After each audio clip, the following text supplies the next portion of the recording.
әр адамның бойында қасиеті бар. Қаншалықта мынау негативный эмоция бойымызға сіңе берген сайын, біз сол эмоцияның құлы болып қаламыз. Феминизм туралы сұрақ болды ғой. Мен ойладым, ерлі-зайыптылар бірдей болу керек.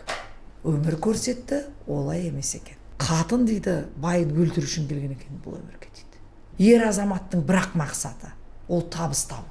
Иерархиялық отбасы, антииерархиялық отбасы және де моралистер деген отбасы болады екен. Солай айтты, бірден бүткіл біздің өміріміз мен көз алдымнан өтті. Менің тәжірибем көрсетіп жатыр. Я все могу деген әйелдерді көрдім мен. Мен алысқа бармай қоя салайық, мен өзім сондай болдым. Конечно, меркантильный материя деп қойған екен, жер ана деген екен. Онда сіз бақытсыздыққа бөлінесіз. Феминисткалардың барлығы бақытсыз. Қайырлы күн, құрметті достар, сіздермен мен Қанат Жаңбырбайұлы, сіздер Кано подкаст каналындасыз. Бүгін бізде қонақта биоэнергет, берекелі отбасы тренингінің авторы, сертифицированный бизнес-коуч және Сәуле Кенесарыхан атымен танымал. Сәуле ханым, қош келдіңіз. Армысыздар. Сәуле ханыммен жалпы бір 4 жылдан аса уақыт таныспыз. Ол кісіні мен как биоэнергет практик ретінде жақсы танимын. Бір емес бірнеше рет ол кісінің тренингтарында, сеанстарында болып, бір өмірімнің бір жаңағыдай оң қарай өзгеруіне жақсы бір себепші болған адамдардың бірі деп білемін сізді. Сәуле ханым, қош келдіңіз. Енді жалпы бүгінгі тақырыбымызды қысқаша өзіңіз туралы әңгімеден бастасақ, айта кетсеңіз, қайдансыз, кімсіз? Рахмет. Қанат, өте қуаныштымын. Осы арада екеуміз танысып отқанымызға, құтты болсын бастамаң. Өте керемет подкаст центр деп айтсам да артық етпеспін. Менің есімім Сәуле Кенесарыханқызы. Бұл есімнің бір өзінің ерекше бір тарихы бар. Ал өзім Ақтау қаласынан болам, киелі Маңғыстау елінен. Сол жерде тұрақталғанмын. Жалпы өзім оңтүстік өңірінің азаматы боламын. Жасап жатқан еңбегім, қызметім елге деген адамдардың энергиясын көтерем. Адамдардың жалпы күйзеліске кіріп кеткен адамдарды сол состояниядан шығаруға сондай еңбектеніп жүрген адаммын. Жалпы енді берекелі отбасы туралы айтатын болсақ, тренинг туралы бұл бүткіл мен өмірімнен өткен дүние.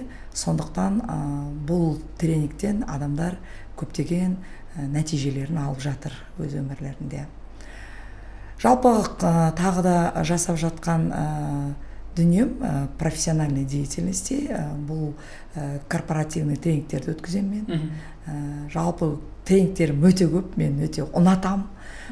Бұл негізінде жұмысты, себебі әр адам мынау санасында өзгеріс алған кезде, адамға деген көзқарасы өзгеріп, өзін түсінгеннен кейін мен өте содан ризашылық аламын және де толғанамын. Керемет.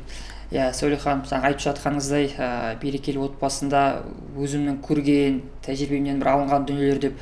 Жалпы адам, енді мына даму үстінде жүрген адамдар, осы психология, көбінесе коучинг саласындағы мамандардың көбісі, олар өзінің жеке кризисынан, трансформациясынан келеді ғой. Жалпы осыған қатысты бір өзіңіз жалпы мына психология, коучинг бағытына қалай келдіңіз? Ол да бір қандай бір себептері болды, сол бір кішкене ашып өтсеңіз. Енді жалпы менің негізгі профессиям ол психолог. Педагог-психолог, бірақ енді білесіңіздер, 90-шы жылдары енді әртүрлі жағдайлар болды. Бизнеспен айналысып кеттік. Бизнесім деген өте өрлеп, әдемі болып жүрді. Бірақ мынау енді әр адамның өзінің жаратылысына байланысты өзі өмірі жазылған екен. Менің өмірімде өзім жолдасымды жоғалтқан кез болды, осыдан 6 жыл бұрын. Сонда мен жоғалып қалдым. Не істерімді білмей, мына 4 баламен қалып, ары қарай қалай өмір сүреді екенмін деген жасап жатқан тірлігімнен бас тартып, мен осы психология саласына өтуге толықтай шешім қабылдадым. Сол жолда өзімнің ұстазымды кездестірдім. Жанат Қожамжаров деген осы мынау сандық психологиясын елге танытып жатқан сүтсай ғылымымен танысып, өзімді танып, өзгені танып, бүткіл өмірімді талдап отырып, бір керемет жеңілдік алдым. Сонымен осы берекелі отбасы деген тренингте өзімнің өмірімнен алғаным, тәжірибем, қандай әйел болдым мен, ер азаматқа деген өзімнің күйеуіме қандай қарым-қатынас жасадым, дұрыс жасадым ба, жоқ па деген көптеген сұрақтар болды менде. Сол осы өзімді тану арқылы көптеген сұрақтарыма жауап бердім. Зерттеп меңгеріп, содан уже өзіңіздің арғарата қалай жасау керек емес екенін түсінесіз ғой. Ана осыған қатысты мына отношение саласында әртүрлі мамандар бар ғой, соны біреулер жазып жатады, мына келіншек қалай қарым-қатынас жайлы жаңағыдай кеңес айтып жатыр, ол деген мына 3 рет ажырасқан, 4 рет ажырасқан дейді да, ана орыс есімін ұмытып қалып тұрмын. Мысалға сол айтады да, ол қайта сол тәжірибе арқылы қалай жасамау керек екенін түсініп меңгерген. Ана Томас Эдисон кезінде 1000 лампочканы тапқан кезде ол шын мәнісінде қалай жасамау керек екенін түсіндім деп айтады ғой, уақытың зая кетті ма дегенде.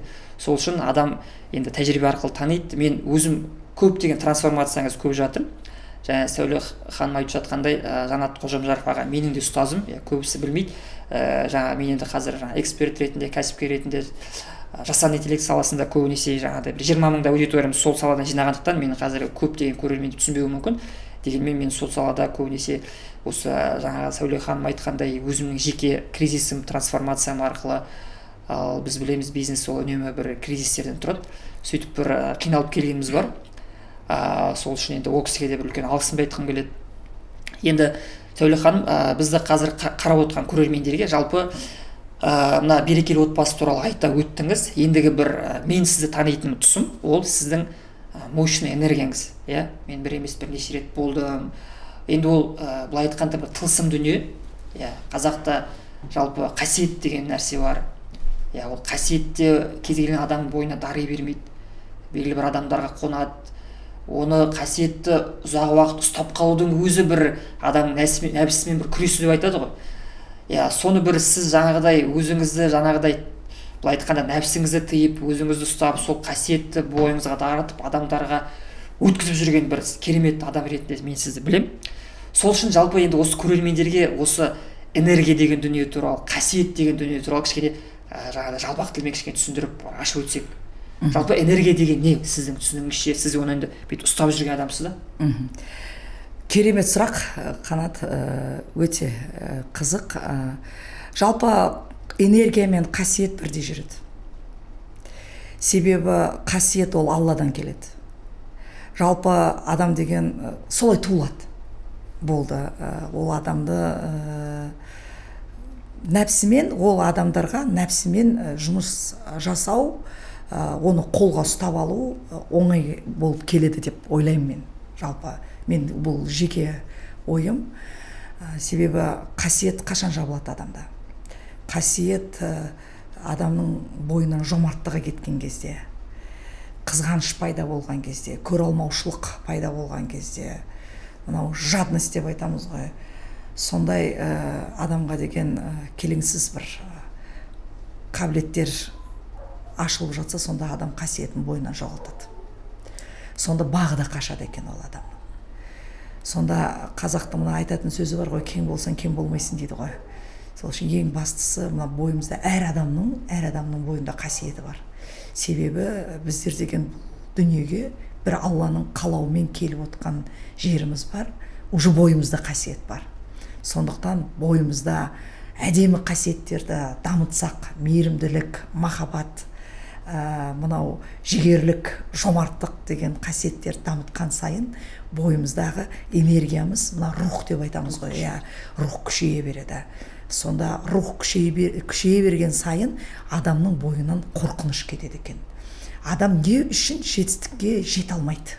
Неге арманына жете алмайды деп айтамыз? Себебі бойында мынау үрей бар. Бойында қорқыныш бар. ертең не боларынан қорқатын адам бүгінгі өмірмен ешқашан ләззаттана алмайды. Керемет. Осылай. Иә, мына жаңағы айтып жатыр ғой Сәуле ханым, тағы бір тілмен айтқанда жаңа қазір айтады ғой мына жоғарғы вибрация, төменгі вибрация деп. Сол яғни жаңағы сіз айтып жатқаныңыз манағы қызғаншақтық, жаңағыдай бір ашу-ыза деген сияқты біз сол энергетикалық деңгейде денеміз түсіп кетеді да, сөйтіп қасиетіміз кетіп қалатын болып тұр ғой. Өйткені енді рух деген дүние негізінде ол ақ жарық күштерге келеді, яғни ниетке келеді, иә. Жаңағы сіз айтып жатқан жомарттық адамға деген тегізсем пайдамды, яғни бір вклад жасасам деген бір ниеттен. Осы бағытта мына жалпы мен өзім не сездім, иә, содан сол кезде жалпы мен сізде де сосын бірнеше осындай бағыттардағы адамдарда болып, мен енді жаңағы сөйтсе тілмен айтсам 3 ғой, табиғатым немін, күмәншілмін, әрбір нәрсені зерттеймін, меңгеремін, көзім жеткіземін, бұлай сене салу деген жоқ менде. Сол үшін жаңағыдай кезінде 2018-де ана биоэнергет Игорь Ким деген кісімен өткіздім. Осы қарап отқандар болса, желіде сол кісімен де подкастым бар, өте тамаша, орыс тілінде қарасаңыздар болады. Сонда ол кісі де осы сіздікіне ұқсас бір сеанстар жасайды. Жаңағы орыс тілді аудиторияда тоже өзінше танымал көптеген кәсіпкерлер барады. Сонда бір сіз жасаған дүние сол барлығы бір кішкене ұқсас дүние. Яғни адамның денесіне даже тимейсіз, то есть тисеңізде де ол жерде ол басқа процесс болып жатыр да. Яғни сіздің қуатыңыз арқылы, енді ұстаз айтқан сияқты, ол жерде біз емеспіз, оның барлығы Құдайдан, Құдайдағы келген қуат арқылы біздің денеміздегі негативті былай қуып шығады да. Адам сол уақытта қиналады, өйткені ол оңай процесс емес, ауыр процесс. Жаңа Сәуле ханымға әзілдеп айтып жатыр, мана осы Алматыда бір офис керек деген кезде сізге звукоизоляционный офис керек деп, өйткені дауыс шығады, адам жылауы мүмкін, өте сондай ауыр процесс. Кез келген адам оған дайын емес, оған да бір дайындық керек адамның, иә. Сол жалпы сол кезде мына тағы да мен сияқты жаңа тройкілерге бар, осы жерде жаңағыдай восьмерка сияқты материалистер бар, қалай деп соларға бір кішкене түсіндіре кетсек. Яғни не процесс болып жатыр? Ол кезде адам еңіреп жатады, жылап жатады, бүйтіп қатып қалып отырады денелері. Соңында мәз болып бақытты болады. Не процесс болды осы жерде? Енді жалпы эмоция деген дүние бар. Біз өмірді, барлық болып жатқан өмірдегі жағдайларды эмоция арқылы қабылдаймыз. Біздің бойымызда қандай эмоция, жақсы, жаман эмоция, сондай энергия бойымызға келеді. Сонда қаншалықта мынау негативный эмоция бойымызға сіңе берген сайын, біз сол эмоцияның құлы болып қаламыз. Ол эмоция бізбен басқаратын болады. Сонда жарық дүниені көрмей қалады. Барлық заты, барлығы не то сияқты болып көрінеді. Адамның деген мынау қанағатсыздық деген өте аса дамып кетеді бойында. Көзіне жақсылық деген дүние көрінбей кетеді, қиналып бастайды. Өзін жоғалтып алады бұл адамдар. Сөйтіп әлгі негативный энергия ішін улап бастайды ғой. Улап бастайды. Адамның деген денсаулығынан ақау білдіреді. Оның деген жалпы психический состояниясы өте нашарланып кетеді. Өте агрессивный болып кетеді. Өтірікші болады адам деген. Қу болып кетеді. Сонда өз-өзінен бір күні болмаса бір күні жеркеніп кетеді. Себебі адамның табиғатына, жаратылысына бұндай состояние жараспайды. Біздер негізінде күліп, жайнап, ақ ниетпен жүретін адам болып жаралғанбыз. Рухтан жаралғанбыз деген сол ғой. Сонда осы сеансқа келген кезде адамдардың мен сол бойларындағы жиналған бүткіл негативтік энергияны бойымдағы Алладан берілген қасиет арқылы өзімнің бір определенный нем бар, методикам бар жүргізетін. Сол арқылы адамдарды ақырады, жылайды, жынданады. Сондай процесстер арқылы босайтады. Жүрегі босайды, тұла бойы босайды. Содан кейін өте керемет жеңілдігін алады. Ал ол негативтік энергиядан айырылғаннан кейін ол кісі деген мына осы комнатаны көріп отырса до этого бір ешқандай бір ерекшелігін көрінбейді, например, әдемілігін көрінбейді. Ал ол сеанстан кейін бәрі әдемі сияқты болып көрінеді, көзі ашылады, нұр пайда болады, көзінің нұр жанады, бойында рух көтеріледі. Адами бойына келеді дейсіз ғой, негізі естественный күйіне, иә? соны обнуление деп те айтады, иә. Солай болады. Адам жалпы бар реальностьті көріп тұрады, шындықты, нағыз шындықты көреді. Оған дейінгі шындық ол былай айтқанда иллюзия ғой, искажение, иә. Яғни мен бар, реальность бар, соның ортасында белгілі бір искажениялар болып тұрады да, ана бізді адастырып. И және жаңағы Сәуле ханым айтып жатқан эмоциялар кәдімгі денеде тұрады екен да, кетпей ешқайда, иә. Сөйтіп жаңа Сәуле ханым сеансынан энергиялар босайды. Ана шегеге тұрғанда да сондай бір энерготерапияларда мен айтамын, ана бір арқаңды арқалап жүрген рюкзак сияқты ішіне таудың тасын арқалап, соны қалдырып кету қажет. Қалдырмаса ол ауыр жүк, иә, арқалап жүрген. Бойымызды, яғни біз бір қатты қиналамыз, қатты күйзеліске ұшырамыз. Сөйтіп эмоциямызды бірақ должным образом анағыдай не істемейміз ғой, проживать етпейміз ғой. Сөйтіп қалып қояды ғой бойымызда, иә. Шыдам называется это. Шыдайды, адам шыдай береді. Сабырлы, мынау сабырлы бол, шыда, күт деп біз бір кейде... Ол біздің қазағымыздың жалпы өзіміздің бір ұлтымыздың бір біздің неміз, иә, бір сондай бір ерекшелігіміз. Оның жаңағыда плюсы да сондай бір минусы бар. Психологиямыз деп айтсақ болады. Психологиямыз, яғни тәрбиеде жатыр ғой ар жағы. Тәрбиеде жатыр, бірақ дегенменен терминологияларды әртүрлі түсінеді да. Мысалы үшін сабыр деген не, ол шыда деген не ол да. Шыда деген, шыдам деген, адам деген ол действительно напрягаться етеді ғой ішінен. Барын айта алмай, жүрегінде сақтап қалады. Әлгі ренжу деген. Сабырды смирение деп аударуға болады. Иә. Ал сабыр деген ол түсінік деген сөз. Адам түсінді, мысалы үшін өзіңді айта кететін болсақ, біз енді Сүтсайдың сөзімен айтайық, себебі қазіргі кезінде бұл деген өте трендовый жалпы білім, иә, себебі именно осы ғылым бір-бірімізбен түсінушілікті көбейтеді, арамызды ашады. Коммуникация жеңілдейді. Коммуникациямыз, қарым-қатынасымыз жеңілдейді. Сонда мысалы үшін өзіңді алатын болсақ, үштіктер деген бәрін инструкциямен жасайды. Мысалы үшін мен енді алтылықпын, осы арада айтып кетейік, мен инструкциям жоқ менде. Мен өзімнің комфортыма байланысты, тиісті сондай әрекет жасаймын. Сонда мен осы кісінің қанаттың инструкциясына сай келмесем, ол логикасы разрушаться етеді.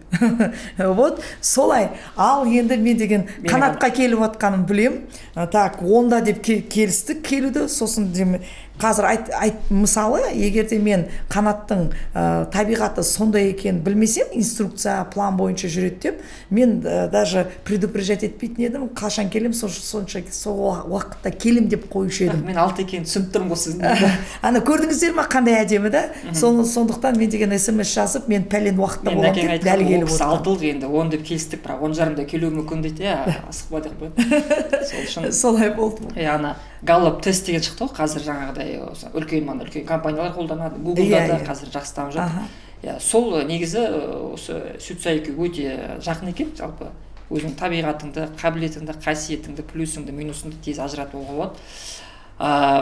Жалпы энергия тақырыбын түсінікпен бір қорытындылап өттік деп ойлаймын. Енді жайлап мына бүгінгі жалпы тақырыпты көбінесе Сәуле ханымның белгілі бір тәжірибесі осы берекелі отбасы, ері мен әйелдің арасындағы қарым-қатынас саласында үлкен жаңағыдай мыңдаған сағат тәжірибесі бар маман. Сол үшін сол тақырыпты жақсылап бір ашқым келіп тұр. Жалпы мына Қазақстанда қазір біз әлемде 2-ші орынға шығыппыз ажырасудан.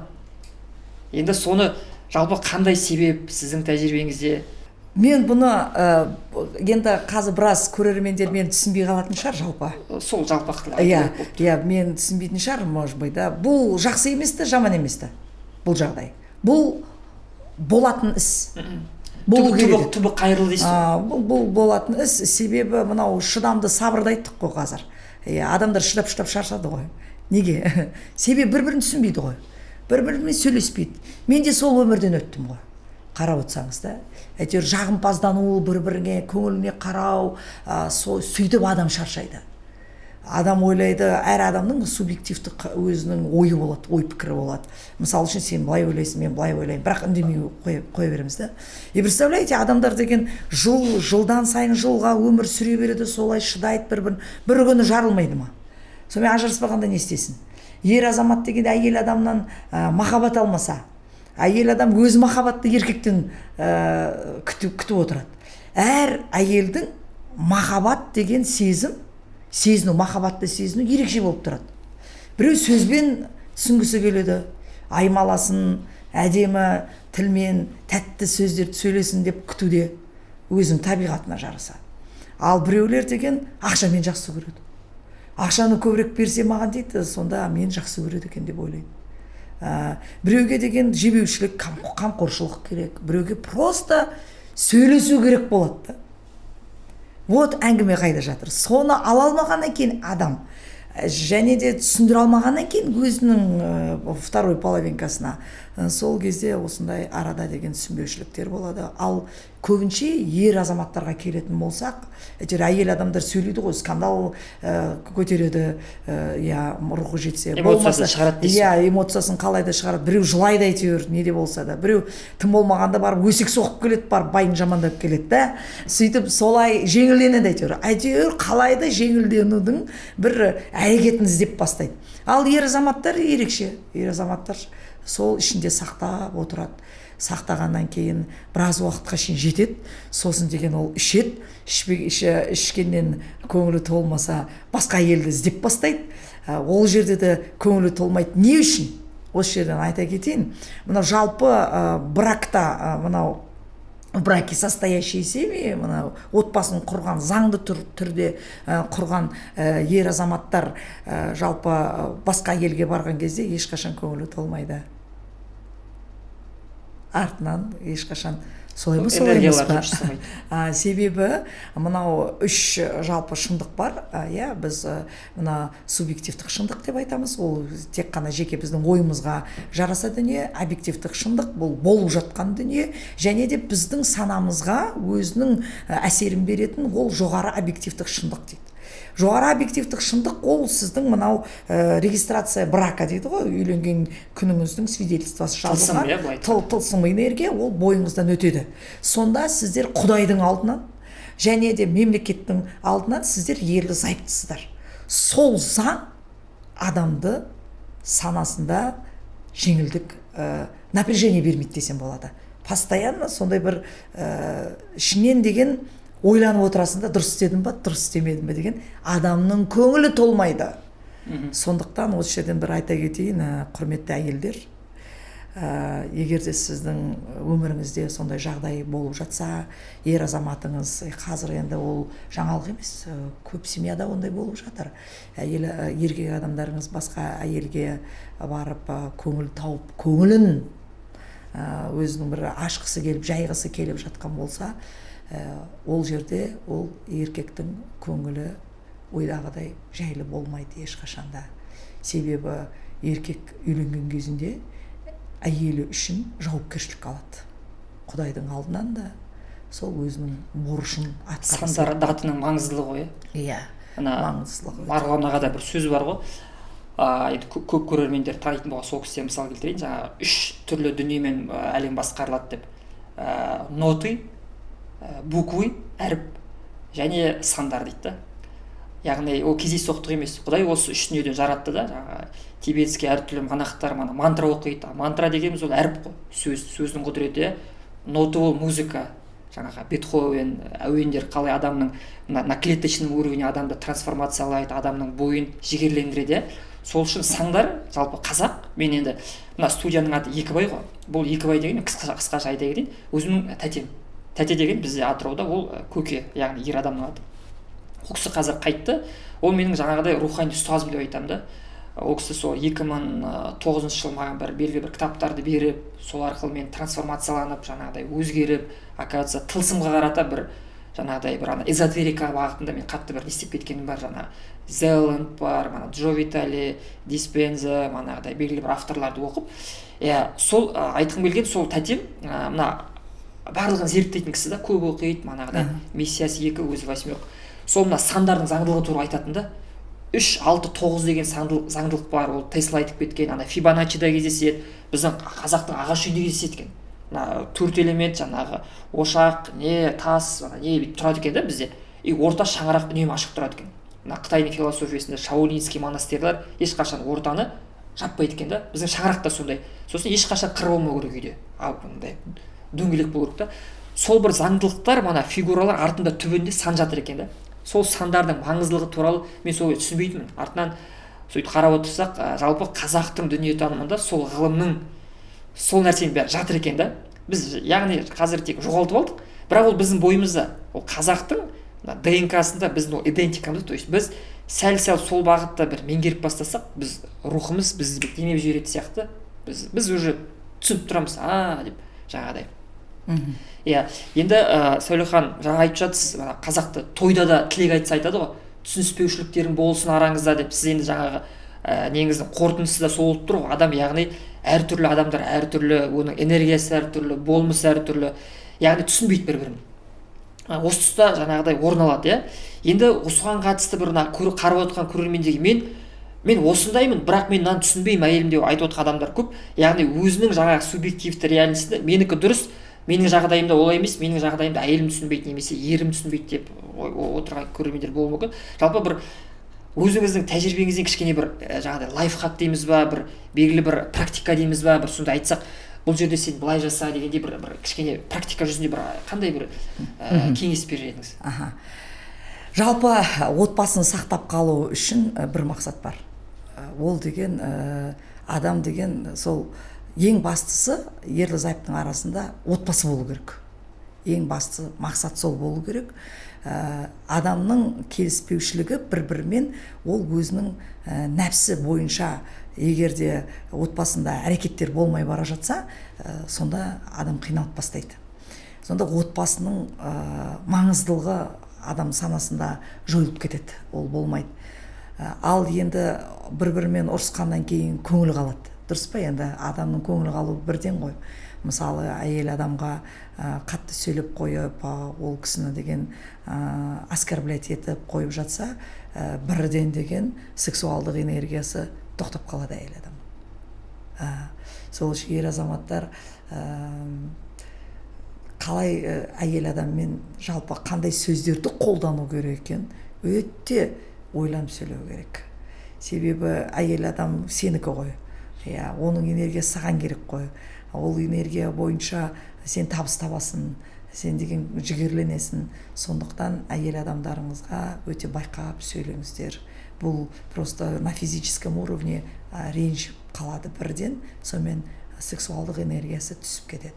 Ал әйел адамдарға айтатыным, сіздер енді жолдасыңыз үнемі осындай бір негативтік энергияда жүрмейді ғой, ашуланады, басқа қылады, оның деген сыртта жүреді, түрлі жағдайлар болады. Жалпы ер азаматтың мақсаты негізі бұл өмірде табыс табу. Табыс табу, мынау бала шағасын бағу, жалпы сол мақсатпен бұл әлемге келген.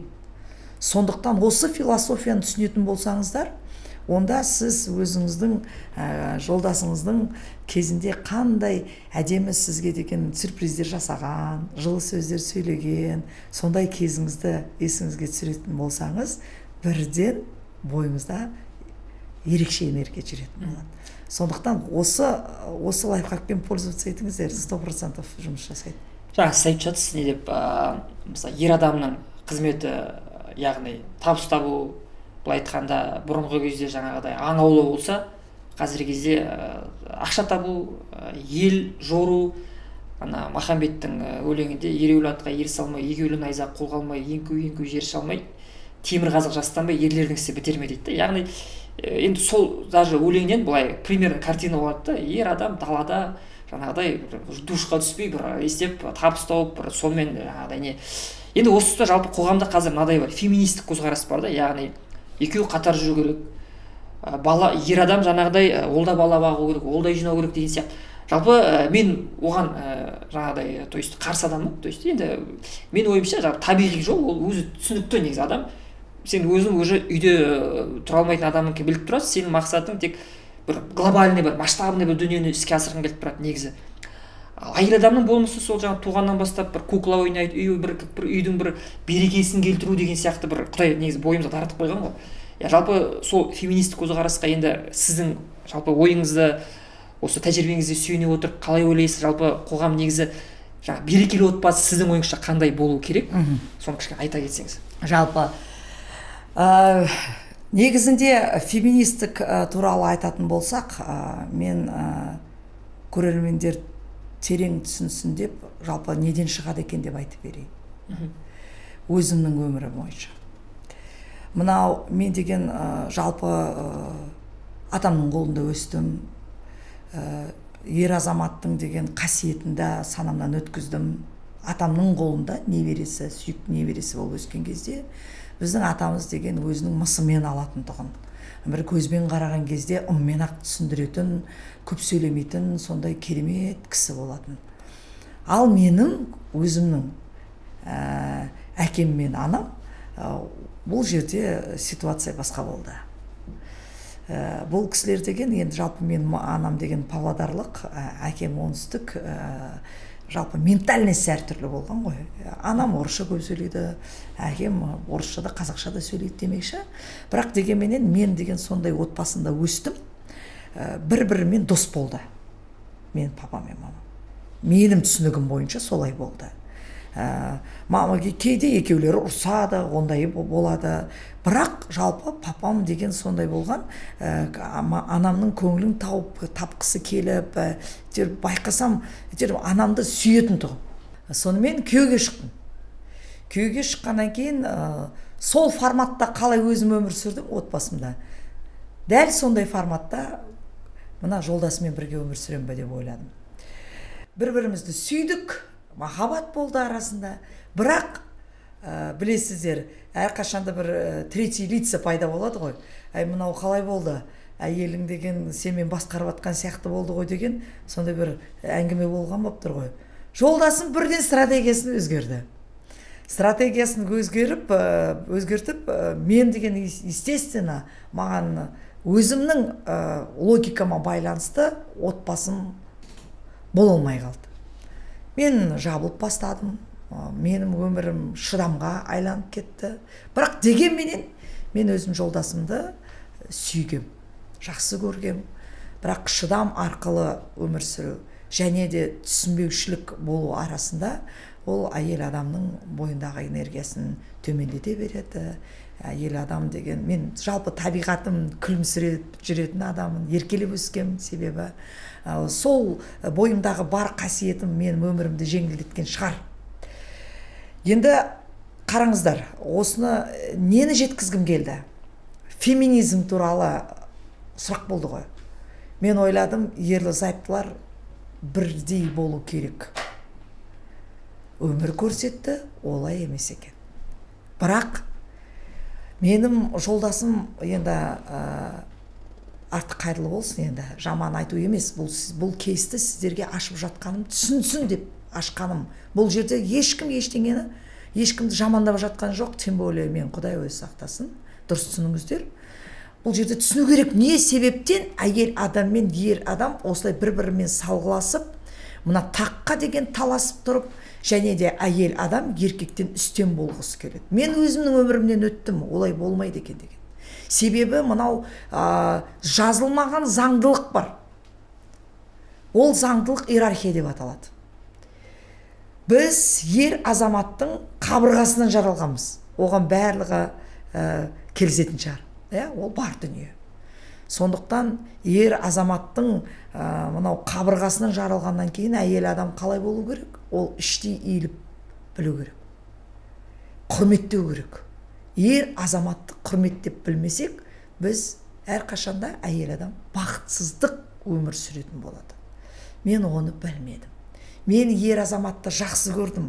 Бірақ құрмет, ізет ерекше болып жалпы мынау елдің арасында танылады деп менің санам түсінбеген ғой ол дүниені. Оказывается, ер азамат мынау қоғамның арасында жүргеннен кейін әйелі дөрекі сөйлеп жатса, мысал үшін жақсы көріп тұрып, дөрекі сөйлеп жатса, намысына тиеді екен ғой. Егер де сіздің екі араңызда ешқандай бір ақау болмаса, түсінесіздер, махаббат бар, эмоция бар араңызда. Ал бірақ қоғам оны ерекше түсінеді екен. Ол кезде ер азамат қоғаммен деген өзінің қарым-қатынасы болады. Соны әйел адам ажырата білу керек. Сондықтан сіздер отбасыңызда бір-біріңізбен міндетті түрде дос болу мүмкінсіз. енді адам баласы болғаннан кейін ашуланасыз, басқа қыласыз, бірақ дегенменен іштей ер азаматты әйел құрметтеп сыйлап білу керек екен. Соны қоғамға шыққан кезде сіздер соны барынша көрсету керексіздер. Сонда ер азаматтың қоғамда бірден энергиясы, рухы көтеріледі екен. Оның авторитеті көтеріледі екен. Ол кісіге деген қарым-қатынас, адамдардың қарым-қатынастары өзгеріп, құрметпен қарайтын болады. Сол үшін құрметті әйелдер, осы заңдылықпен өмір сүретін болсаңыздар, сіздер әр қашанда бақытты өмір сүретін боласыздар. Мен оны өкінішке орай басында түсінбедім. Бірақ дегенменен өмір бойы менде өзімнің ұстаздарым болды. Өзімнің нағашым бар. Нағашым үнемі айтушы еді: үндеме, келсе бер, ол еркек қой. Себебі мен басқа отбасында өмір сүрдім ғой. Менің ата-анам дос болғаны. Мен соны дұрыс болып қабылдадым. Бірақ өмір маған ерекше бір картинаны көрсетті. Сол арқылы үйрендім. Сол арқылы арғарата мынау қасыңдағы ұстазың болған жақсы қой да, біздің қарым-қатынасымыз дұрысталып бастады. Бірақ дегенменен осы арада айтып кететінім, мына феминизм неден шығады? Феминизм мынау отбасы, мынау иерархический үш отбасына жалпы бөлінеді. Ол иерархиялық отбасы, антииерархиялық отбасы және де моралистер деген отбасы болады екен. Сол иерархический платформа деп айтамыз ғой, ол жерде әйел адам санасында тектілік бар бойында. Ол сондай тәлім тәрбие қанмен өткен. Ер азаматты сыйлау, қандай статуста болсын, болмасын. Бітті. Еркектің аты еркек дейді. Алда жүреді қалайда. Сол заңдылық, сол әйел адамның санасында жазылып қойған. Ол иерархический платформада тұрады. Ал ер азамат әйел адамның құндылығын түсініп біледі. Ол ұрсып тұрса да, ұрыспайды әйелмен. Разница большая. Қандай? Салғыласпайды. Әйелмен сөзбен салғыласпайды. Ол тек қана ұрсады. Бір сөзбен. Мысымен өзінің. Бойындағы рухымен әйел адамға энергия арқылы түсінік береді. Орын тап деген. Сөзбен ол болмайды дейсіз ғой. Еркектік емес. Ол мүмкін емес қой, жалпы. Әйел адаммен сөз деңгейінде, негізі, тем более эмоция деңгейінде бір сөздер туып жатса, ол былай айтқанда мүмкін емес яғни. Енді қазір не ашылып жатыр? Егерде сіздің еркегіңіз салғыласса сізбен, просто бойында энергиясы жетпейді. Рухы төмен. Оның ол қорқақтығынан емес. Мен қазір түсіндіргім келіп жатқаны, ол сондай платформадан шықты. Анти-иерархияның платформасынан шыққан. Себебі ол жерде анасы билік жасады. Енді энергиясы солай болды. Енді ондай отбасылар көп қой. Қазіргі заманда, бұрыннан да келіп жатыр жалпы. Жалпы бұл неден пайда болды? Қазақтың мысы рухы әрқашанда мықты болған ғой. Білесіздер ғой, тіліміз кетті, тілімізбен деген дініміз кетті. Тіл кеткеннен кейін адамның деген санасы жабылады. Бізде искажение болып бастады. Тіліміздің искажение болды. Түсінік жоқ. Қазіргі заманда ащы шындық біздің қазақта түсінік жоқ. Сондықтан иерархия бұзылған. Ол жерден бала шықпайды ма? Бала өспейді ма? Тәлім тәрбие алмайды ма? Дәл сондай өзіңе құсаған қыз шығады, өзіңе құсаған ұл шығады. Сонымен отырасын келінді жамандаумен, күйеу баланы өсектеумен. Енді үшінші платформаға шығатын болсақ, ол моралист. Моралистің платформасы бұл жерде ерлі зайыптылар бір-бірімен конкурент. Бұлар деген бір-бірімен асқысы келіп тұрады. Менікі дұрыс, сенікі дұрыс. Егерде бір-бірлерінің мақсаты бір болып, моральдары бір болып, өмірге көзқарас деген да, бір болса, онда бірге өмір сүре береді. Егерде вдруг бір жағдай болып, бір-бірімен мына көзқарастары дұрыс келіспей қалса, даже біреудің жағдайы бойынша екеулері қырылып қалады. бұл семья бір-бірін выгодасын білгеннен кейін өмір сүреді. Осы отбасынан ауру балалар көп шығады. Депрессивный балалар, агрессивный балалар Екі шығады. жігіттер де. Сол, мұны қараңыздар. Мысалы үшін отбасында ерлі зайыптылар ұрыспай ұрысу мүмкін ғой. Қой балалар естіп қалады дейтін семьялар бар. Бірақ ұрыс болып жатыр ғой. Баланы санасынан өтеді. Баланың санасы ашық қой. Ол жаңа өмірге келіп, өмір қалай қалыптасып келе жатыр бізден көреді. Сенде менде сондай болдық. Сонымен біздің деген бір-бірімізбен қарым-қатынасымыз өзіміздің жолдасымызбен бірге балалардың санасынан өтті. Оказывается, менің 3 ұлым, 1 қызым бар, шүкір Аллаға. Ұлдарым үлкейіп, ұлғайып кетті, жігіт болып. Сонда менің көзқарасым қандай? Біз мына балалар үшін барлығын жасадық. Маңдай термен ақша таптық, осылар оқысын, адам болсын деп. Жолдасым қайтқаннан кейін біздің отбасымызда қарым-қатынас өзгерді. Менің әсіресе үлкен ұлым маған қарап сөз сөйлейтін болыпты. Сондай бір пайда болды да сол. Менде сразу сопротивление кетті. Күрес, бұл қалай болды екен деп. Сонда мына қараңыздар. Мен ол балдарымды поддавлять еткен екен ғой. Бізде иерархический платформа болмады ғой. Бізде платформа моралистов, платформа антииерархическая болып кетті. Бірақ моралист болдым деп мен енді шындап келсем айта алмаймын. Себебі мен жолдасыма сөз сөйлей алмайтын едім. Жоқ, ондайға деңгейге жеткізбеген. Бірақ мен антииерархический платформа, где властвует женщина. Мен сол платформада болдым. Қазір мынау қазақтың отбасылары көбінше сіздер сразу тест жасап жіберіңіздер өздеріңіз. Қай платформадасыздар жалпы да? Мен шынымен ойладым, мен бірінші платформада шығармын деп ойладым. Себебі жолдасымның айтқанын істеп жүрдім. Оның деген не десе, қандай тамақ десе, қалай көңіліне қарап жүрген адам сияқты болдым. Бірақ жолдасым осы дүниеден қайтардан алдын, ол оба аурумен ауырды. Бір күні білесіздер ма, қатты адам жалпы мынау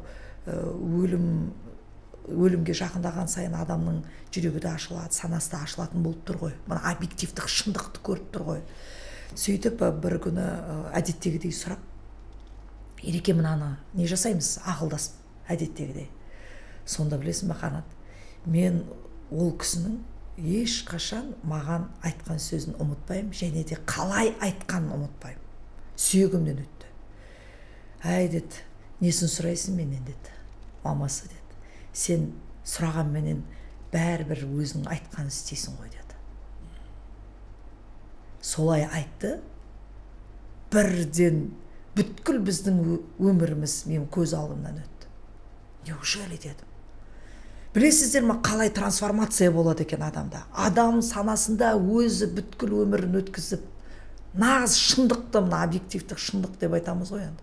Соны көргеннен кейін, маған солай айтқаннан кейін, менде даже сопротивление болмады. Мен бірден қабылдадым энергия, ол кісінің энергиясымен, сонымен өзім шокта болдым. Неужели солай болды деп. Оказывается, мен деген мягкий манипуляциямен сол екінші платформа, антииерархический платформада жүрген екен ғой. Келсе беркем, жұмсақ сөйлегем, бірақ бәрібір өзімнің айтқан істеген екен. Оны жолдасым сол кезде түсінді. Өмірден кетер алдын сол шындықты көрді. Сонымен ол шындықты біздің ұлдарымыз көрген емес пе? Біздер екеуміз де иллюзияда тұрдық қой. Ол сол иллюзияда тұрды, что ол үйде главный. Мен артынан жүретін адам. Оказывается, біздің балаларымыз барлығын, шындықтың бәрін как на ладони көрген екен. Сондықтан жолдасым кеткеннен кейін ол кісілер уже, ол менің ұлдарым өздерін бір ашыла алмаған, бір айтылатын сөздерін, келіспеушіліктерін айта алмаған дүниесі, мына эмоция ғой оның барлығы ішінде жиналған, бір жерде ренжігендері бар. ал мен деген өзімнің энергиям миссия 7 деп айтады Сюцай бойынша. Миссия 7 деген тілі өте ащы болады. Батырып сөйлегенім бар болып тұр ғой. Видимо, енді мен, наверное, слишком агрессивно все это рассказываю, но им это точно так чувствовалось. На самом деле бір жерде бір намыстарына тиетін жерлерім болған шығар. Жалпы жақсы көрем ұлдарымды, бірақ просто бір сөзім көңілдерінде қалып кетуі мүмкін. Соның бәрі шығып бастады сыртқа қарап. Сосын мен деген кәдімгідей потеря болды менде. Бұл қалай болды? Мен нені дұрыс жасамадым дедім. Өзім арпаласып бастадым. Мен нені істемедім балаларым үшін деп. Сонда мен осы мынау ұстазым Жанат Қожамжаровпен кездескен кезімде осы мынау өмірлік философияны ашатын, өмірдің заңдылығын бізге айқын қылып көрсететін сол осы Сюцай ғылымы арқылы мен түсіндім мен қандай әйел болғаным. Білесіздер ма, жалпы мынау тренинг берекелі отбасы әуелі берекелі әйел деп аталған. Сонда менің бір досым бар, 2-4 миссия 4-тер шындықты айтып бастайды ғой, қарап отырмайды ғой. Әй дейді, Сәуле ханым, осы біз екеуміз ақ берекелі әйел болмай-ақ қоя салайықшы, екеуміздің де байымыз жоқ дейді. Ол кісінің байы, ол кісі ажырасып кеткен, мен байым өлді әйтеуір, менің жарам кішкене жеңілдеу десек те болады, менің ойым бойынша. Бұл қалай берекелі әйел? Сай келмейді ғой саған, сәйкес келмейді ғой дегені ғой. Сонда мен айттым, иә дедім. Білесіз бе, мен берекелі әйел бола алмадым. Мен осы тренинг арқылы қалай өзімнің өмірімнен өткіздім, қалай мен берекелі әйел бола алмадым деп осыны ашу үшін жасап жатқан тірлігім. Менің өткен опытымды, тәжірибемді осы көпшілік, может быть, құлақтарыңызға шалынып қалады, ойланатын шығарсыздар. Мынау ажырасуға жақындап келіп атқан кездеріңізде мүмкін осы мен айтып жатқан мына Қанат екеуміз керемет жалпы диалог жасап жатырмыз деген ойдамын негізінде. Сіздерге бір жақсы бір демеу болып тұратын шығар деген үміттемін негізінде. Себебі біздің кезімізде осылай жеткізсе отбасы неден күйрейді, не қалай бақытқа бөленеді деген сондай бір әңгімелерді естіген кезімізде біз мүмкін жағдайымыз басқаша болып қалар ма еді. Вот такое дело. Сондықтан мынау берекелі әйел мен бола алмадым. Қалайда мен өзім иллюзиямда мықты, жақсы көрем, бәрін жасап жатырмын. Мынау біздің деген салт дәстүрімізді сақтап жатырмын. Сәлемімді қалтырған емеспін. Ата-енеме жаман сөйлеген емеспін. Ешқашан дөрекі сөйлеген емеспін. Жолдасымның айтқанын істеп жүрдім десем, мен жолдасыма өсуді бермеген екем. Дамуды бермеген екем. Әр әйел адамның өзінің бір қорқынышы болады. Мен өзім жаратылысыма байланысты мен жоғалтып алудан қорқтым жолдасым. Представляете, мына адамға деген наным сенім қалай влиять етеді сознаниясына. Бір күні біз деген осы күйеуге шыққан кезімде бізді молдаға жіберді. Барып жолдарыңды ашыңдар деп. Мен сондай отбасына түстім. Мына молдаға барып оқытылып келіп, күф-сүф жасап келіңдер деген біздің отбасымызда ондай болмады. Бардық. Сөйтіп әлгі татар молда шал болды. Ол не дейді десейші? Сенің жолдасың әп-әдемі сұп-сұлу дейді. Аяғына кісен салып қой дейді. Мәссаған. Әйтпесем дейді, оны басқа әйелдер алып кетеді деп солай айтпайды ма? Қорқыныш пайда болды. Сол сәттен менің бойыма қорқыныш жайланды. Мен уже автоматически жолдасыма байып кетуіне, дамып кетуіне жол шауып бастадым. Өзім рабыня болдым. Жолдасым раб болып осылай өміріміз жалғасып кетті. Сондықтан мен жолдасым ерте қайтыс болды. Қатын дейді, байын өлтіру үшін келген екен бұл өмірге дейді. Триггерный сөз, бірақ ол сөздің түбінде растығы бар. Неге? Себебі әйел адам еркекті контролировать еткісі келеді. Басқарғысы келеді. Еркекті төрге көрге апарады. Сол сияқты. Әр әйел адамның өзінің психологиясы бар, өзінің қорқынышына байланысты. Маған осы қорқыныш енгізілді. Жап-жаспын, Құдай-ау, 20 жасымда. Осындай сөздер айтқаннан кейін сен өзің сүйіп тұрған жолдасыңды болды, я просто автоматически бермедім ол адамға өсіп өнуге. Иә, сіз жаңа айтып жатқандай, былай сараптап өтсек, сіздің айтқаныңызда ең бірінші түп тамыры сонда жанұямызда жатыр ғой. Мысалы сіздің жағдайыңызда жаңа атаңыздың қолында қалай еркелеп өскеніңіз, бірақ өзіңіздің ата анаңызда жаңағыдай достық қарым қатынас, былай айтқанда, то есть иерархический, енді объективті жүйе қандай болатыны, иә, қазақи жүйе сіз білмедіңіз. Сосын жаңа ұстаз айтатындай, жалпы кез келген адам иллюзияда өмір сүреді дейді ғой. Оның мақсаты реальностьқа келу, ал реальностьқа ол адам жаңа трансформация кризис арқылы келеді дегендей, ол үлкен жол. Жаңағыдай бір қызықты әрі бір андай жолғы, то есть адам көрмейді да, шын мәнісінде. Біз көрмейміз, білмейміз. Және де сол тұста сіз сияқты сол жолды өзінің жаңағыдай дене бітімімен, тәжірибесімен, болмысымен толықтай сол жаңа опытты проживать еткен адам, меніңше ол ең құнды ақпарат деп ойлаймын да. То есть мен жаңа орыстың несін ұмытып қалыптым, бірақ сол жаңа 4 рет ажырасты дегенде мен айтамын, вот как раз сол үшін соны тыңдау керек деймін да. Бар очки киетін, арықша келген, күшті. Потому что ол олигархтарда да күйеуде болған, әртүрлі манағыдай успешный еркектерде сондай семья құрған кісі 4 рет па ажырасқан. И қазір кітап жазады, манағыдай әртүрлі жаңағыдай практикалар жүргізеді. Ол сол үшін мықты. Дәл солай сіздің жағдайыңызда сіз сол тәжірибені өткеннен кейін де сіз айта аласыз да. Өкінішке орай адам жаңағыдай былай айтқанда біз айтқанда адам иллюзияда туылады. Әркім өз иллюзиясында отырып алып, мен түсінемін, мен білемін деген, өкінішке орай ол құрдымға апаратын жол да. Солай бір және де сіздің әңгімеңізден үлкен мән көріп тұр. Енді осы былай айтқанда адамдар айтуы мүмкін, қазір бізде осындай бір жағдай жанұямызда сіздің әңгімелеріңізден ол жаңағы біздің мына көрермендер мүмкін сол сіздің жаңағы былай айтқанда құрдымға барған бір отбасыңызды көру мүмкін, иә. Соларға бір кішкене айтсақ, мысалға айтады, әйел адамдар айтуы мүмкін, мен тырысып жатырмын. Қазір негізі қоғамда даму үстіндегі адамдар олар әйелдер.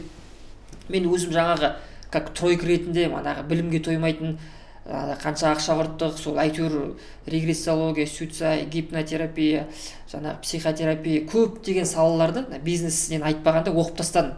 Меңгердім, как практикада жасадым. Жаңа тоймаймын білімге, ол менің жаңағы болмысым. Және де менің айтқым келгені, көп жерде 80% әйел адамдар отырады. Кез келген тренингқа бар, 80% әйел. Сосын бір тренинг барысында сұрақтар бар ма десе, әйел адамдар қол көтереді да. Еркектер как правило, рядтың ең артқы қатарына отырып алады. Сосын лишь бы менен сұрап қалмасын. И информацияны алса да, где-то это дейді. Бірақ даже информацияның жаңағы қонымды сондай құнды екенін мойындауға да аузы бармайды да. Көбінесе солай. Қазір қоғамда. Сол үшін енді меніңше жалпы қарым-қатынасқа келетін болсақ, көбінесе менің ойым негізінде жалпы рухани жолды жетелейтін ол ер адам. Ер адам мықты болу керек, әйел адамды рухани дамуға себепші болу керек. Бірақ қазіргі қоғамның күйі көбінесе әйел адамдар трансформацияланып, өзгеріп, проработка дамып жатыр, ал еркектер кішкене артта қалып қой жатыр. Нағылып жүрсін, сол даладағы аферистерге ақша беріп, немесе жаңағыдай дегендей бір көбінесе сондай қоғамда бізде. Мысалға кешегі қоғамда үлкен дау туғызған Бишімбаевтың кейсін алсақ та, басқа да нені алады. Қазір бір как будто бір әйелдердің рухтарының оянып жатқан бір уақыт болып тұр да, ал еркектер манағыдай кішкене бір артта қалып қойып тұр. То есть енді осы тұста бір сіз осы әйел отырады, осы көрермендер, мен осы семьяда болып жатыр, мен жаңағыдай түсініп тұрмын, керемет, бірақ еркегім түсінбейді мені, ол өзгергісі келмейді деген сияқты бір жағдайлар. Соған қатысты бір жағдай айтсаңыз, және де келесі еркектерге семьяны жаңағыдай сақтап қалу үшін, семьяда күшейту үшін еркектерге де бір кішкене кеңестеріңізбен айтып, тәжірибеңізді бөлісе кетсеңіз.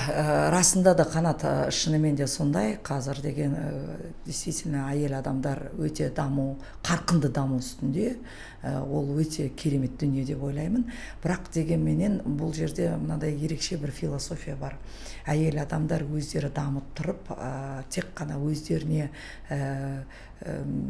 көңіл бөліп жатса, онда сол еркек адам ол әйелдің өзіне бағытталып тұрған энергиясын, көңіл күйін сезбейді. Сол еркек адам артта қалып отырады. То есть әйел адам өз өзінің қабілетін асырып жүріп, еркегі алдында бар екен ұмытпау керек, егерде бірге жүрек деп жатса. Ер азаматтың, я больше скажу, ер азаматтың жалпы психологияға беріліп басымен кіріп кетудің қажеті жоқ. Ер азаматтың бірақ мақсаты ол табыс табу. Ең бастысы әйел адам дамыса дамысын, бірақ оның орны бөлек. Ең басты сыйластық және де құрмет. Осы элементарный дүниелер. Ал әйел адам не істейді? Эго өседі ғой, нәпсі өсіп кетеді. Как будто бы уже болды, ол миллион или 10 миллион доллар тұратын бір сондай самооценкасы көтеріліп кетеді. Мына енді тағы да феминизмге тағы да жалап өтіп кететін болсақ, феминизм осындайдан пайда болады. Я все могу деген сияқты. Но менің тәжірибем көрсетіп жатыр. Я все могу деген әйелдерді көрдім мен. Мен алысқа бармай қоя салайық, мен өзім сондай болдым. Мен өзіме барлық нәрсені сатып алып жүрдім. Өзім табатын болдым. Мен деген өзім еркектен бір күні сыйлық сұраған кезімде ол айтты ғой, мен саған не сыйлаймын деді. Сенде барлығы бар ғой деді. То есть таң қалдыру нечем, удивлять меня нечем, понимаешь? Ал бірақ дегенменен барлық дүнием бола тұрып, ер азаматтың берген сыйлығы ол ерекше энергиясы бар. Себебі ер азамат сыйлық берген кезде әйел адам нағыз өзін әйел етіп сезінеді. Соны ұмытпаңыздар. Сондықтан менің жолдасым менімен бірге өсіп жатқан жоқ деген ол сіздің иллюзияңыз. Ең бастысы әйел адамға нені үйрену керек? Әйел адамға әйел болуды үйрену керек. Ең бастысы қай салада сіз өсіп өнбесеңіз, қаншама миллиондаған ақшаны сіз айландырып табыс таппасаңыз да, қоғамда қандай статус болсын болмасын, ол сіздің ерекше жаратылыстың дамуы, қабілет пен қасиеттің дамуы. Бірақ жолдасыңыз бола тұрып, егер де сол адамға қарата өзіңіздің энергияңызды жібермейтін болсаңыз, онда сіз бақытсыздыққа бөлінесіз. Феминисткалардың барлығы бақытсыз. Мен өзім өттім одан. Жаман көрсеңіз де, жаман көрмесеңіз де. Еркекті төрге сүйрейтін де өзің айтпақшын, өрге де сүйрейтін ол әйел адам. Сонда ғана просто өзіңіздің махаббат энергияңызда сенім, еркек әйел адамнан сенімді сезіп тұру керек. Болды. Басқа тірлігін жасай бер, дамай бер. Соны ұмытпасаңыздар болды. Ал еркекке не істеу керек? Еркек деген жалпы не үшін еркек моральға кетіп қалады? Осыдан бастағым келіп жатыр. Маған көңіл бөлмейді, маған етпейді. Я, понятно, что энергиясын жібермей жатса, әйел адам материальный, соны ұмытпау керек, еркектер. Сіздер қазір қарап отырсам, былай байқасам да, ер азаматтар бір рухани байлықты, рухани қасиет пен қабілетті іздеп тапқысы келеді әйел адамнан. Ақ көңіл сондай. Ол әйелге ақша керек емес, ол әйелге сенің деген жылы сөйлегенің, құшақтағаның, жай ғана бір букетик гүлді алып келгенің кабутта жететін сияқты, ол өтірік. Айтайын сізге. Табиғаты материалдық қой. Конечно, меркантильный. Материя деп қойған екен, жер ана деген екен. Егерде еркек деген аспан болса, еркек аспан энергиясын әйел адамға сыйлап, оны бақытқа алып келеді. Еркекке көп зат керек емес дейсіз. Керек емес, ал әйел адам ол деген сол осы, маған осы керек, маған осы керек деп айтады. Сондықтан ер азаматтар ондай әйел іздемей қоя салыңдар. Егер де ондай әйел іздеп тауып алған болсаңыздар, ол әйелден ешқандай пайдасы жоқ. Осы өмірдің шындығы. Яғни өзіңізде жетілмейсіз. Жетілмейсіз ешқашанда. Соның иллюзиясымен жүресіздер, бір букет гүлді көтеріп. Қашан байысыздар? Еркектің деген мақсаты табыс табу, карьера жасау, әрқашанда табысын көбейту. Сол табысы көбейген сайын оның дәрежесі өседі ғой, рухы мықтылайды ғой. Мына бұрын не істейтін еді, жылқы қандай атқа мінеді сөйтіп ер азаматты байқамайтын беді. Енді қазіргі атты көлік емес пе? сол көліктеріңіз күшті болсын, керемет болсын. Сондықтан деген жаныңызда әйел адам тап, үйт, бүйт, давай үйтейік, бүйтейік деген әйелге, сондай әйелге жақындаңыздар. Анау всякие эмоция сізге беретін ол сіздің слабостыңыз. Еркек жылулықты іздейтін, махаббат сезімін іздейтін еркек, және де сол сезімге берілген еркек құрдымға кетті деген сөз. Яғни Нағыз, сөзің аузыңда жаным, нағыз еркектің сезімін білдіретін әйелге деген оның іс-әрекеті, табыс, сыйлығы, материалдық беретін жағдай. жаңа ұстаз айтқандай махаббат ол иллюзия деп, енді оның екі жақты да әдейі мағынасы бар астарда. Дегенмен жаңағыдай ананың балаға деген жаңағыдай қалай еді, қайтарымсыз махаббат дейді ғой, ол ешқашан бола бермейді. Жаңағыдай алдында бір қызықты ченнеликте бір сондай ақпарат келген, яғни өмірдегі ер мен әйелдің арасындағы махаббат ол бар, бірақ біздің ойлаған деңгейіміздегі махаббат ол шын мәнісінде иллюзия деп та. То есть басқа бір құндылықтарды, яғни алдыңғы қатарға қою керек дегендей кішігірім сол өте маған жаңа сөзіңіз жаңағыдай маған да мына тыңдап отқан көрермендерінде на клеточном уровне ақпарат жатып жатыр деген сенімдемін. Енді осы не болса да осы қарым-қатынас тақырыбын бастаған екенбіз, енді эфирде ондай көп уақыт емес, сол себепті бір жаңағыдай бір нүктелерін қойып осы тақырыпты барынша бір ашып кеткенді жақсы көріп тұрмын. Сол үшін енді жалпы осы көрермендер қазір еркектің болмысы және орны туралы айттық, әйелдің жаңағыдай сенімі туралы айттық, яғни әйел ол энергияны беруші. Көп жерде мен жаңағыдай көрем, неше түрлі хейт жинайды ғой, қазіргі рилстар.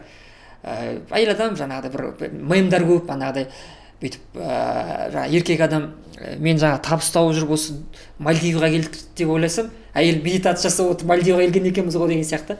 Оның енді әзілді жағы да бар, бір жағынан ол ақиқаты да бар шын мәнісінде. Өйткені состояние деген нәрсе ол іште болып жатқан құбылыс қой. Оны сыртпен еркектер барлығын біздің логически сылату ма ғой, бізде қанша деген бүйтіп көргіміз келеді, жаңағыдай оймен түсінігіміз келеді да. Ол іште жатқан процессті сен оймен түсіне алмайсың ешқашан. То есть ол ішіндегі әйелдің болып жатқан саған деген сенімі, саған деген беріп жатқан махаббаты, манағы энергиясы ол көзбен көрмейді, қолмен ұсталынбайды да. Сол үшін кейбір кезде еркектер жоққа шығарады. Дегенмен ол бар дүние, энергияны жоққа шығару ол мүмкін емес. Эйнштейннің физиканың атасы Эйнштейн атқан мир состоит из энергии. Яғни атом, молекула, кварк ең кішкентай бөлшегінің өзі энергиядан тұрады екен да. Осы тұрғыда өмір ол энергия, әйел адам сол энергияны беруші, тасымалдаушы, біз оны ары қарай еселеуші, көбейтушіміз осы тұрғыда. Солай ғой. Енді қазір мынадай бір жастар жағынан мынадай болуы мүмкін. Мен өз адам таба алмай жүрмін, жалғызбын, жаңағыдай еркектер қазір үйленбеген көп, құрдастарым бар. Өзім де жай үйлендім. Сондай бір запрос өзімде де болған кезінде бір әңгімен жарасатын бір ішкі бір андай манағыдай бір искра немесе болады, немесе болмайды ғой. Ол адамның түріне де ешқайсысына байланысты емес. Либо это бар, либо жоқ та. Сол нәрсені бар ету үшін не істеуіміз керек? Сол өзімнің адам жолығу үшін дегендей, өйткені ол түбінде сол энергияға келіп тіреліп тұр ғой. Осыған қатысты бір өзіңіздің кішкене тақырыптағы бір аша кетсеңіз. Қанат, вообще мықты сұрақтарды қоясың сен. Көрермендердің көңілінен шығып жатқан шығарсыздар. Мен өте риза болып отырмын жалпы Қанатқа. Себебі жалпы сұраққа жауап беру оңай, сұрақ қоюдан бұрын. Сондықтан саған деген осындай бір керемет респект деп айтқым келеді. Осы біздің бүгінгі жалпы диалогымызды қызықтырып жатқан сен сияқтысың. Сіз барлығын. Рахмет. Енді мынау күшті сұрақ, білесіздер ма, адам деген біз айтамыз ғой, өз-өзімізді сүюіміз керекпіз деп та. Біздер деген осы ата-анамыз арқылы Алланың қалауымен осы өмірге келгеніміз деген ол барлығымызға түсінікті дүние. Сондықтан ең бастысы мынау ата-анамызбен қарым-қатынасымызды дұрыстауымыз керек. Ең бастысы.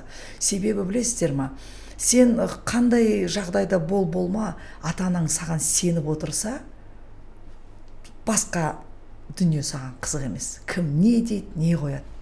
Енді тағы бір дүние айта кетейін. жұрт не дейді, ұят болады деген адам, ол өзінің жас өспірім болған кезінде ата анасының сенімін алмаған бала болып саналады. Түсініңіздер ме? Қалай? Еркелетіп, жақсы көріп, және де өздерінің балаларының әртүрлі қылығын көтерген адам, сол қылықтарын қабылдаған ата ана өзінің баласына сенім білдіріп жатса, іштей ол бала әрқашанда жетістікке жететін болады. Мен сразу кейс айта кетейін. Менің ұлым үйленгеннен кейін, өткен жылда үйленді. Бірден тойдан кейін Америкаға ұшып кетті. Келінімді іштік, ұлымды іштік. Осы іштіктер ата-анасының қасында тұрмау керек дейді. Алыс тұру керек дейді. Сонда дамиды дейді. Трансформация алады дейді. Дәл өмірімде солай болды. Енді кет бара жатыр, аэропортқа шығарып салдым. Сонда ұлыма өзімнің батамды бердім. Ең бастысы ата-ананың батасын алу. Көңілден шығатын. Сонда батамды бердім. Сол заманда білесіздер ме, Америка қайда жатыр? Қазақстан қайда жатыр? Оны ана жақтан нан мен май жағып тұрғаннан күтіп жатқан адам жоқ. Әйтеуір кетті. Ол жаққа бару үшін адамға рух керек. Және де жанындағы ата-анасы болып тұрып, олар сенім білдірсе, ол баланы ештеңе тоқтата алмайды. Мен өзімнің мына шүкір Аллаға, қазір 1 жылдан астам сол шетелде жүр. Біраз жетістіктерге жетіп келіп жатыр. Тіл көзден сақтасын. Қазақта 2 ауру бар дейді ғой, тіл мен көз дейді. Сол тіл көзден сақтасын Алла. Сол үшін ризамын мен. Сондықтан құрметті осы көрермендер, балаларыңызға әрқашанда сенім білдіріңіздер. Қандай болса да қабылдаңыздар. Баланың бізді тыңдауда емес әңгіме, біздің сөзімізді алуда емес. Баланың оның дамуын ойлау керекпіз. Қай жолында дамығаны дұрыс екенін соны біз іштей сезінсек, сонда бала арғарай өсетін болады. Мінекей, сондықтан енді тағы да бір айта кететінім, өзіңіздің құндылығыңызды өсіру үшін, егер де әйел адамдарда, әйел қауымда ер азаматты таба алмай бара жатса, өзінің табиғатына жараса, өзінің бір образ жасаймыз ғой, еркектің де образы тура келмесе, онда тікелей дәл қазіргі уақытта ата-анаңызға звондаңыздар, сыйлық жасаңыздар. Сыйлықтың, поверьте, үлкен болудың қажеті жоқ. Сыйлықтың көңілден шыққан дұрыс. 1-2 сом болса да жіберіңіздер. Менің осы бір жеңгем бүйтіп айтушы еді. Анасы 90-ға келген екен. Бір серуендеген кезімізде былай деді: мен үнемі анама ақша салып тұрам дейді. Не себептен дейді? Бұл кісілер ақша ол энергия емес па? Сонда дейді, қуаты көбейеді дейді. Оның қалтасында тиын бар екен деп, ана жерде бір көрімдігі бар. Ескінің адамдар емес па? Мына жерде тағы да бір баланы еркелеткісі келеді, немерелерін. Қалтасында ақша тұрса, сонда үлкен кісілердің қуаты көбейеді екен. Біз сол ақша арқылы ата-анамызға бір демеу беріп тұрып, рухын көтеріп тұрады екенбіз, сенім білдіріп тұрады екенбіз. Себебі бұл кісілер қартайып бара жатыр. Олар біз сияқты табыс таба алмайды. Тапқысы да келсе де таба алмайды. Соны ұмытпайық ағайын. Сондықтан біздің байлықтың жолы біздің ата-анамыздың сыйластығымыздан басталады. Оларды қабылдауымыздан басталады. Барып проработкаларға барады. Әлгі обида на маму, обида на папу деген сияқтыдай. Тірі болып жатса, жаныңызда болып жатса ата-аналарыңыз, онда солармен көңіл бөлісу, жылы сөйлеуге тырысыңыздар. От сол жерде, мына байлықтың түбі сол жерде жатыр. Сондықтан байлықтың берекесі отбасында басталады. Сол үшін қазіргі таңда менің тренингім берекелі отбасы деп авторлық заңдастырылған. Себебі бұл тренингке ер азаматтар да келіп бастады. Сол үшін мен өте қуаныштымын. Әйел адамдар, мына еркекті мойындаңыздар, сеніңіздер.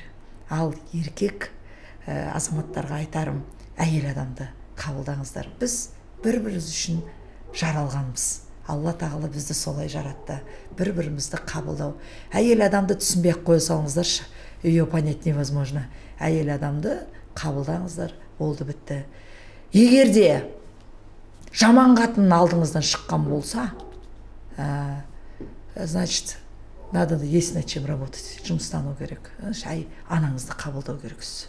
Яғни бәрі өзіңізге дейсіз ғой. Өзіңізге байланысты. Оның барлығы қазір неге деген сұраққа жауап іздей бермей, бірден сразу, это самый лучший лайфхак.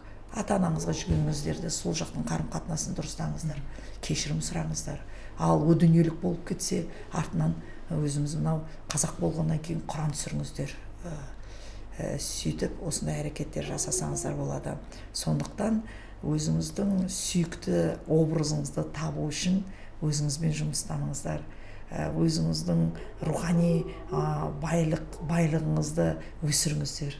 Сондай адамдармен, сондай қоғаммен қарым-қатынас жасауға тырысыңыздар.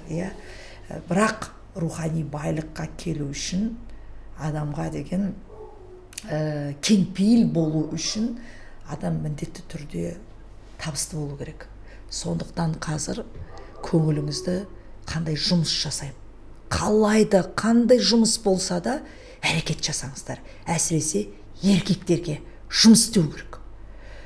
Сонда жұмыс деген сайын сіздің басыңыздан түрлі сұрақтар кетіп бастайды. Ренжу деген дүниеге орын қалмайды. Себебі сіз постоянно занятсыз. Ол әйел адамға, олар творчестволық жалпы адамдар. Әйел адамдар жалпы эмоциональный адамдармыз ғой. Сондықтан әйел адамның табысқа жолы бар. Үйде отыру емес. Әр адамның өзінің жаратылысы бар. Бірақ әйел адам табысқа өнер арқылы бару керек. Жақсы көру керек жасап атқан дүниесін.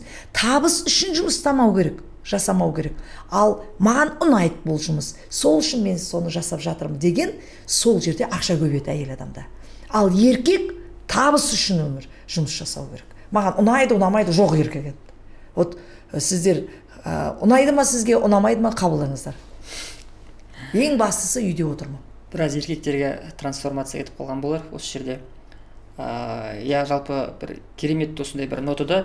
Енді Сәуле ханым, жалпы мына кішкене эфиріміз тамамдап, ары қарата әңгіме дүкен құратын тақырып көп, әлі де жалғастырсақ болады. Енді мына жерде осы жерге дейін қараған көрермендерге бір сіздің жаңағыдай бір консультацияңызды ма, бір ақылы, соны бір осы жердегі белсенді көрермендерге берсек, өзіңіз не бересіз, соны айтып жіберсеңіз.